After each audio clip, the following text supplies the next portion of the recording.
Alright, tap this. This is my Popl. Did it do something? Yeah. Okay. Okay, so open Safari. And then it should give you everything, all my information, even my cash out. I like it. Yeah? I love it. So instead of like a business card, you know, because it's COVID going on, so you just bop, and then everything. Hey, what's your number? Bop. What's your cash out? Bop. What's funny is the picture. The profile picture is giving me 70s pimp with the house phone. I don't remember. The open shirt. What my Popl out? Let me see what picture I forgot. Let me see what picture I put. This is the whole pimp. That's that's funny.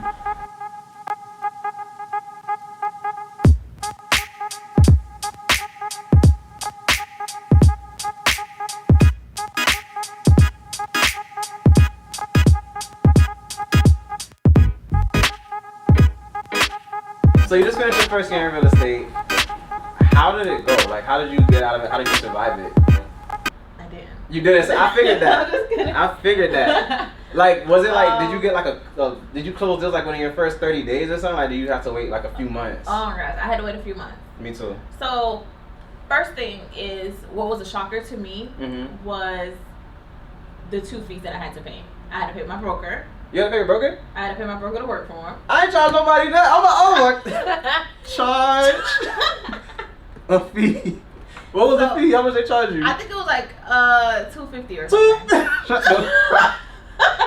$250. I remember I had to pay my broker something though. I don't remember the amount, but I definitely had to tell my husband, "Hey, I gotta pay this guy for like a year annual fee."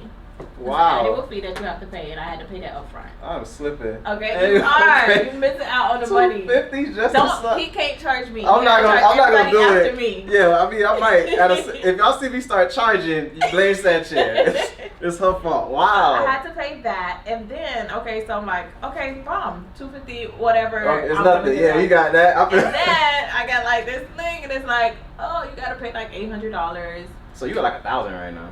I'm at like $1,000, and I haven't sold a thing.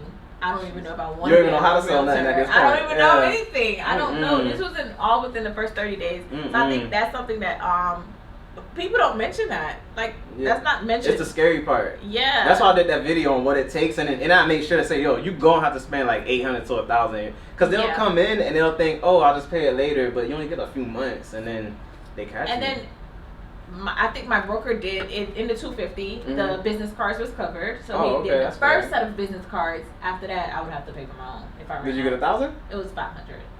Okay. All right, so I got my business cards. What else did I have to pay for? I feel like.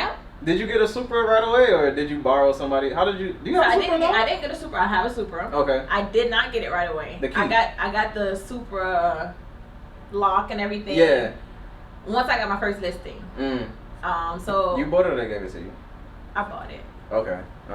Why you give them out? Cause I was just trying to see what all you get for $250. So I'm really studying this $250. No, it's mine. But I have a Supra that all my agents can use. Yeah, I just get them and then. But see, what if you have multiple listings and all that? Then it kind of like yeah. So I wanted to do lockbox, but then I'm afraid of squatters and stuff like that. So I was like, okay, I'll do the Supra. So I got the Supra, and then the courses with the board.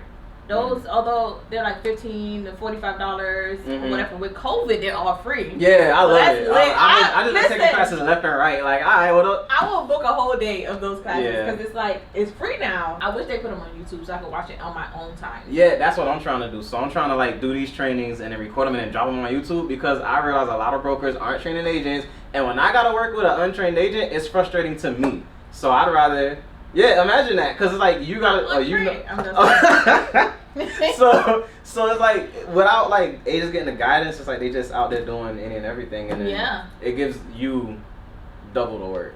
Listen, within my first year, that's why I said I didn't survive, because I wasn't organized. I didn't know how to use a CRM. Yeah. I still don't even know how to use a CRM well. Yeah. Like it's like a whole new world for me, and like it's something that you have to learn on your own pretty much. If your brokerage don't train that, they hold your license. Right. And it's kind of like you learn it on your own. Versus like if you start a job and you're working for someone, they're like you have like a week of training. They're showing you how to work their system and everything else. But real estate. It's so much to it. You're really like on your own. Like, you are. If you can't be a business owner, you can't be a realtor. I agree. And a lot of people come into it and they get stuck in that sales part, but it's really a business you're starting because you want to scale it. Yeah. You're going to eventually start a team, you know? So I get it. I totally agree. So yeah, so I'm going to give you only 4. Okay. 4 things. 4 things you did. So, okay. 4 things that surprised the hell out of me and that I had to like learn to kind of like duck and maneuver. Yeah. So one was the cost for the MLS. And that's every year. That's every not year. just one time. That's Yeah, you gotta year. you have to sell houses every year to make sure you get the sale. Definitely. And I feel like that's where a lot of agents stop selling. Mm-hmm. Because if you don't sell a house, you're like, I'm not doing it. I'm not renewing because I didn't sell a house last year.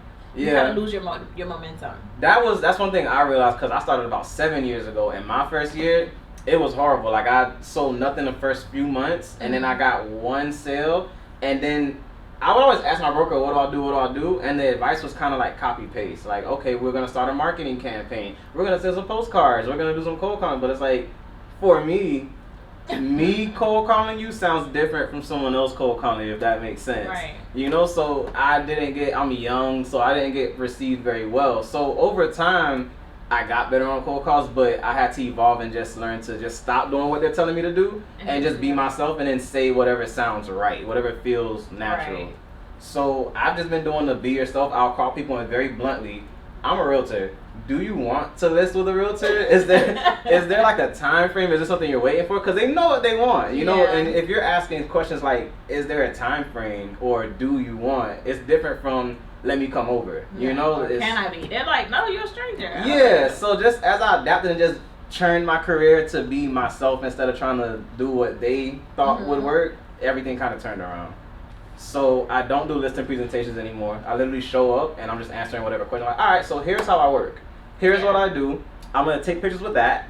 I'm going to set this up to do a property walkthrough, and I'm going to put a wise cam in the corner so we can watch showings and make sure no one's stealing, you know? So just that simple thing, you're in and out, you didn't waste your time, they love it. Because I think now we're in 2020 now, certain things are learned habits. Yeah, so definitely. Listing presentations is definitely one of those things that is like a learned thing that is just passed down from generation to generation. Yeah. And so like the new school of generation, like us, we're like, no, I'm not putting on no damn suit. Yeah, it don't and I'm feel, not it knocking feels on your unnatural. door. It's like, you know you want to sell your house. It's 2020. You Googled this already. Do you want a realtor or not? So That's I just get it out of the way. You already up front. Googled it. You already know. Now you just have to like me. Right. So this presentation is really just to sell yourself. Like it is. It's like pick me because this is what I can offer. Yeah. And don't pick me because my eyes are brown and I have my hair in a bun. Right. Pick me because I have this damn Gimbal. It's your time to be yourself. Right. That's what it is. It's your time to be yourself and show. So, and I think that's what's going to just make you like different from the other realtors. Because all the realtors, if they're all going to say the Tom Ferry, what their broker said to do. If they're doing the Tom Ferry script, they're all going to sound the same. It's the same script. It's the same script. It's just over time, you just got to fail a lot and then realize what doesn't work and like, all right, let me try something different. My first listed appointment went horribly wrong. Horribly wrong. I was like, so I work for a small company. That means we need to sell this house. Like, you know, why would I say that? That sounds so dumb. Oh my god. See, my first listed appointment went like really, really well. Did it? It did, because I didn't know what I was doing. So I didn't even know what to bring. I showed up with like, I just can't have like a briefcase with nothing in it just to look good. And oh my god, I just sat down and I was like, so I waited on them. No one had questions for anything, so it was just like 20 minutes of silence, and I just said, say something. I didn't get the listing. I didn't. Guys, that's crazy. It's just figure it out. Yeah. The old school way. Don't try to do what you're not natural. But my first listing did come from door knocking. Door knocking? So I thought all my listings are gonna come from door knocking. Mm-hmm. That's dumb. You can only knock on so many doors. Yeah. It's hot. It's hot. It's really hot. And a lot of people don't open the door. There's not enough lemonade for door knocking. There's not enough lemonade. I used to just go and put like the tags on people's doors and just keep it moving. Just the tag when they get home. Yeah. And I thought that was my thing of door knocking. And then I went with my mentor and she was like, I'm gonna show you how to door knock. And then she's like, and I'm like, what are we doing? Oh my god! Why are you knocking Why are you knocking on people's doors? Yeah, you ain't never been nowhere? She sits there and wait for them to go to the door and then she talks to them. But you know what? At the end of the day, she takes home about $1 million a year. Something. So you can't knock it. So I'm like, if you're knocking on doors, I'll kick them down. I mean, I got to do what you're doing. You're right. You know? Right. And so I'm probably going to still do some door knocking once COVID passed through. At least some. Yeah. Sometimes. Do like a mix of everything. I am not a good cold caller. I just, it's not going to happen. So I started that. I did door knocking for a while, right? I was doing short sale door knocking because I figured that would be the most direct way to door knock. They need to sell. And anybody who had a court date within the next 2 weeks, I knock on your door like, you're about to lose your house in 2 weeks. Do you want to, like, we can do a short sale, you know? 80 of them, not 80, 80% of them didn't open the door. The few that did, just knowing the person that I'm looking for doesn't live here. It was probably the person I'm talking to, but they don't live here. And one guy let me in, right? But we're talking about everything but the house for 2 hours, and it ended the cold calling day. I mean, it ended the door knocking day. So after that, I never did it again. And you didn't get a listing. I didn't get a listing, but I learned to just, it's like a level, a tier thing. So first, I'll send you a message, right? Then I may send you a flyer. Then I may call you. And then after all of that, then okay, I'll knock on your door. Hey, did you get all that stuff I sent? Cause now, like, now you're familiar. It's familiar though. It's like, oh, you're that guy. I know you. You know, you're not. You can either get that reaction, or you can get why you keep bothering me? Yeah, I get it. It depends on the information you're sending. That's true. You have to sell valuable information. Something that they're gonna use or want. Otherwise, it's just, hey, can you throw this away for me? That's how I see flyers. Like, I just toss it. Right. So all right, so you did door knocking. That. You got a listing out of it. I got the listing, so that paid back to number one. Right. We were talking about that $1,000. You got it back. Yeah, I got it back. Okay. And I was like, okay, this is so bad. I got that back in July. I started in January, so I got that money back in July. Right. So that worked out. But that was the only thing that happened that first year. I mean, I sold that house to an investor who then relisted it with me. So that house alone made me about $12,000. And that's why I work with investors. They come back. Yeah. There's something else. So that just one house, because we bought it so low, it would have been more had they bought it higher. They bought it in the 100,000s. So the commission for that wasn't like great. Right. But then they sold it for like in the 300,000s. So then that commission was like, oh, okay, that works out. Let's do it. Yeah. So I got lucky with that. The second thing that I learned in my first year that was kind of like a shocker to me, that would have made me just quit the whole real estate game, was you gotta find your own leads. Yeah. Like, there's no broker handing you out leads. You know why? Because they could just do the leads themselves. And that's their money. Right. So you gotta really work for yourself. When you become an agent, and this goes back to it being a business, your business, because you have to fund your own business. And I think I went into the idea of, I need to find a brokerage that's going to give me leads. How ridiculous. Because if I was a broker, I'm not giving nobody no leads. I will work with you with some leads. I will, Yeah, I get it. Feed me, I'll feed you. Right. But I'm not just out here like, this is for you. When I could just work myself. And I think that expectation was very juvenile of me. And I think it was a hard lesson to learn, but it was valuable. Because in my first brokerage, it was the same way. They said, we give leads, and then the leads they give you would be like the bottom of the barrel, like the leads he didn't want to close himself.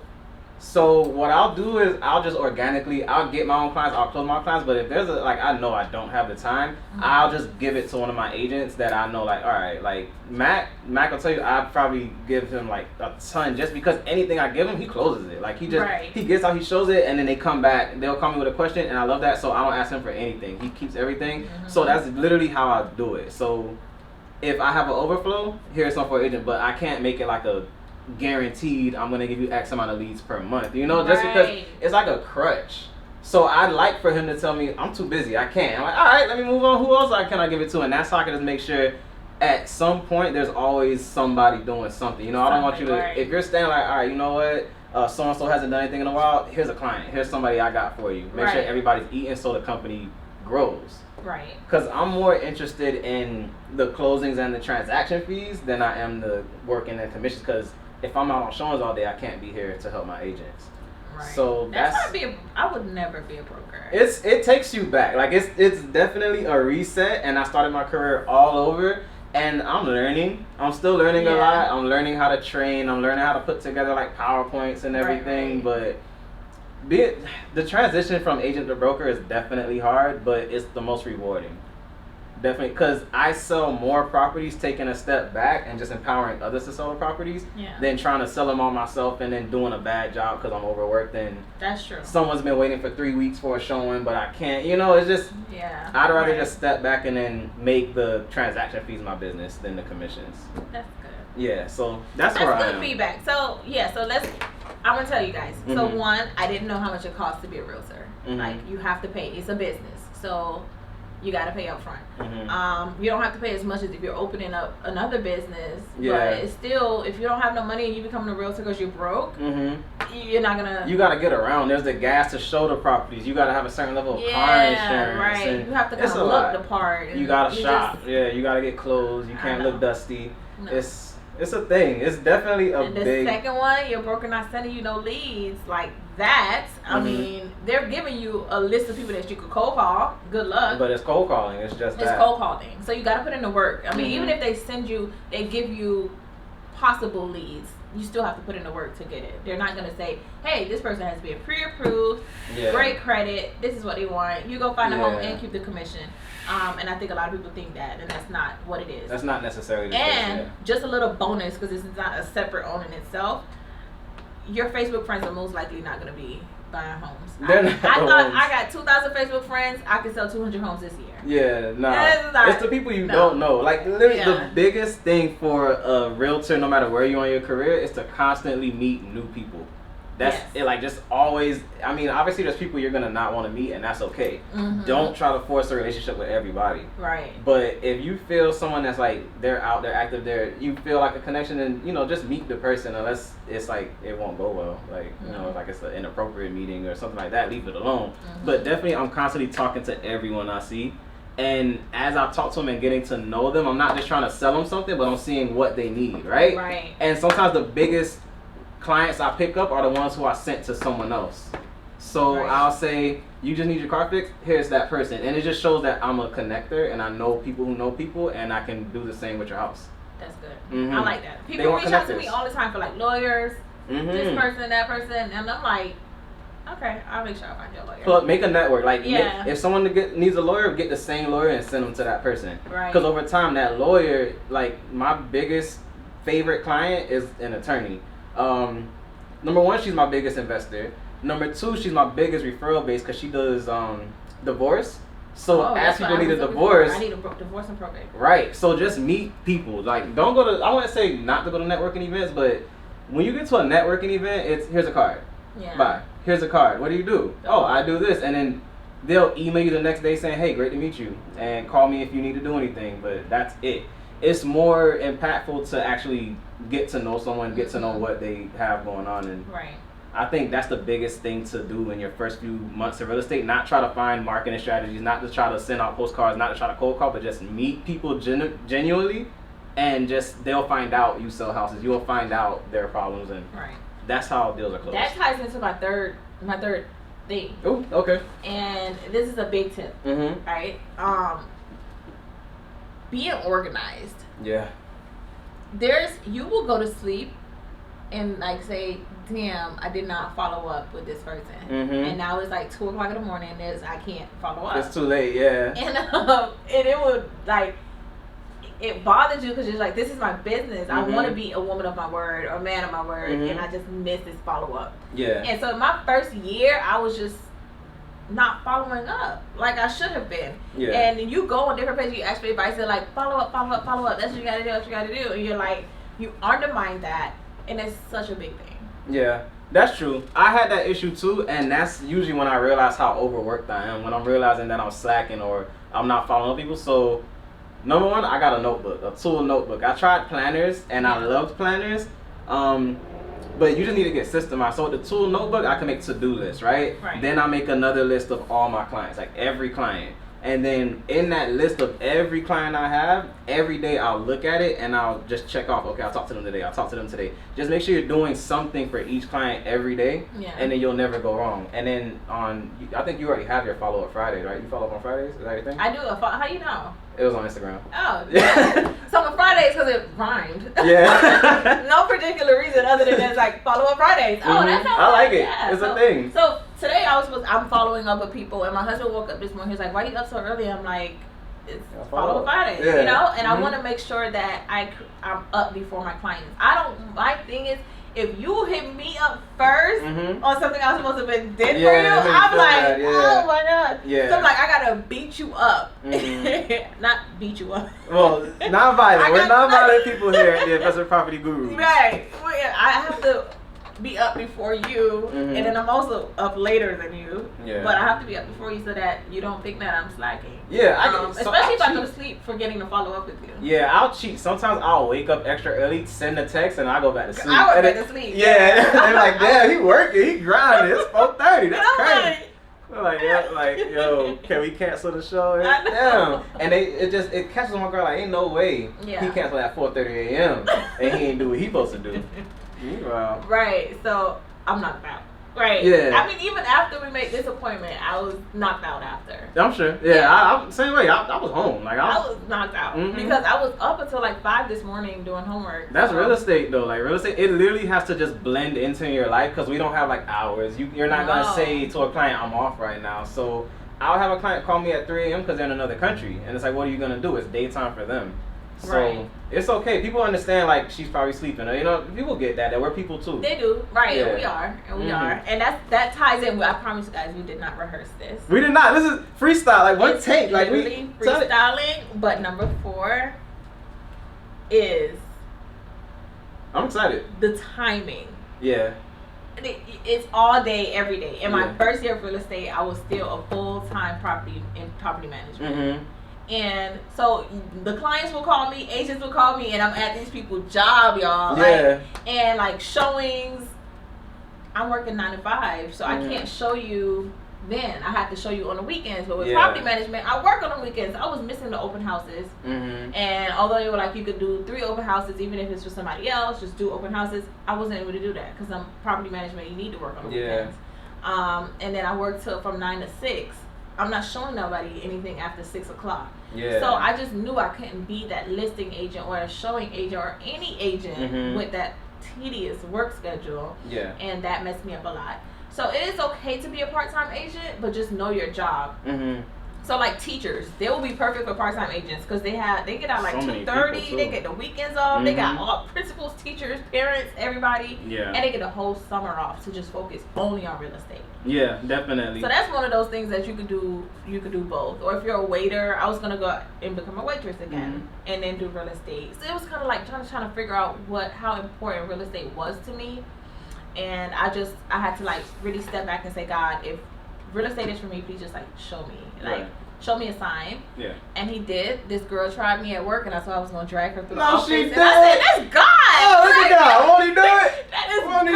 I was like, wow, Jesus is using you. Look at that. And pack my bags. I'm out. I totally. And guess what day that was? December 31st, 2019. No, yeah.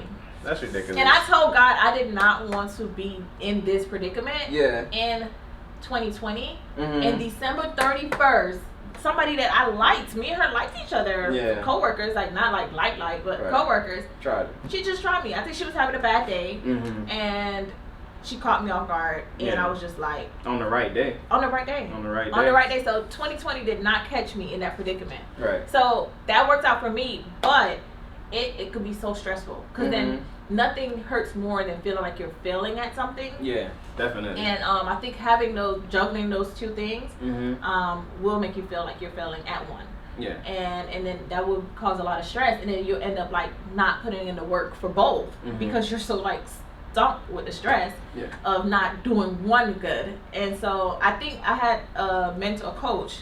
Her name was Beth, and she said, I would say, oh, I'm a part-time realtor, and she was like, why can't you just be a realtor? And this, why put part-time in front of it? Because when you say part-time, it kind of makes it like, it's kind of like, oh, I don't want a part-time realtor, I want somebody that's going to be devoted. Real one. Yeah. So that was like playing in my head the whole time, because although I was saying I'm a realtor, I was only putting part-time work in.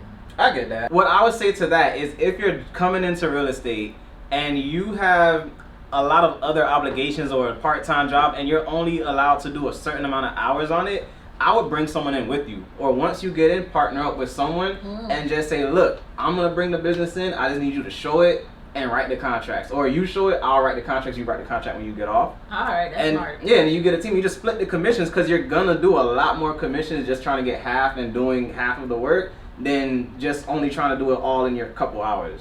Right. So you keep that's the ball a good going. advice if you have like a tedious work schedule and you want to do part time. Start a team. Start a team for sure. That's my 4. That's my 4 that I really struggle with in year 1. Year 1, and I'm still trying to get better at it. COVID definitely did a punch in the face. Yeah. With all my things, because I had broke my year down to quarters. I budget down to quarters. I had did everything down into 4 quarters. And with COVID, everything has been just one long ass month. So I feel like it's the same month. I forgot it's summer. I guess to that, I would say restructure everything. I think COVID is like a gift to most hustlers just because it allows you to, it's like everything started over. Imagine if you had to break through ideas when everything was just starting to transition, right? So we already know everything's moving into a tech era instead of people doing everything virtually. So we got a freaking phone gimbal. We can do virtual tours with that. We have a podcast studio. You know, we can do Zoom calls on that and 1080p with a ring light. So all these resources that we can offer our clients, that's how we're pushing. So just offer what you can do to change their situation, because all the other realtors are still coming in with that old school. Here, I'm gonna do an open house. I don't want an open house. Don't hold my house open. I want to do X many showings. Don't show my house. Use this thing. You know, it just shows how here's what I'm doing in light of COVID, and then it's new to everybody. So no one can say I've been doing this for X many years. Everyone's new. It's new. So just show how you're doing this new thing better. And so don't pause on it, cause see, like this guy's a tech guy. See, I'm gonna still do my open houses. I like open houses. I like the pepperoni and the crackers. Okay, just give out mask at the open house. So, but this is at one point the board you couldn't even do an open house. Yeah. So then a lot of people were like stuck and had to take their house off the market because it's like I can't show, I can't whatever. Now, if you leave your house for a little bit, I come in, I have this cool little tool. I can show every part of the house and give them that feel like they're in there and all that stuff. It feels like you're walking through. Right. So then your house could still sell. You don't have to take it off the market. So I think that is definitely like a plus to have. Yeah, and then I guess the biggest advice in all this is just talk to people, communicate, and just simplify things as much as possible. Right. People do not want extended 20-page reports. They do not want hour-long presentations. They just want to know, here's how I'm going to help you. Here's how smart I am, and here's the equipment I got to do it with. That's it. They just want to know when there's an issue, can they ask you a question and get the answer, and if they can, they're comfortable with you, and just be yourself. They don't want a real estate robot. That's annoying. That is. It makes it an experience. Big time. Definitely. And what I graduate in like this month actually. Sancheir graduates in 9 days. She's. What will we call you a therapist? Will we call you a psychologist? You will call me a psychologist. She's a psychologist. And you know what's funny? You know what kind of psychologist? What kind of psychologist? Based on social media. That's perfect. So how social media affects the human mind. What? The cognitive, like you get a click, you see somebody that you like it rushes your brain somehow and you're like, oh my God, I like likes. Let me post another picture. I want more likes. And so it becomes really addictive really fast. And then you really do need a therapist for that. So then it's me. In other news, Sancheir is a real estate marketing genius. When I was running and doing closings left and right and just selling houses, the biggest thing I would see is divorces and breakups. And it's right before closing because the stresses are so high. That's usually when people fight the most and their relationship tends to clash. You're going to save a lot of lives. You're going to save some relationships doing this closing process and having that psychology background. I'm excited.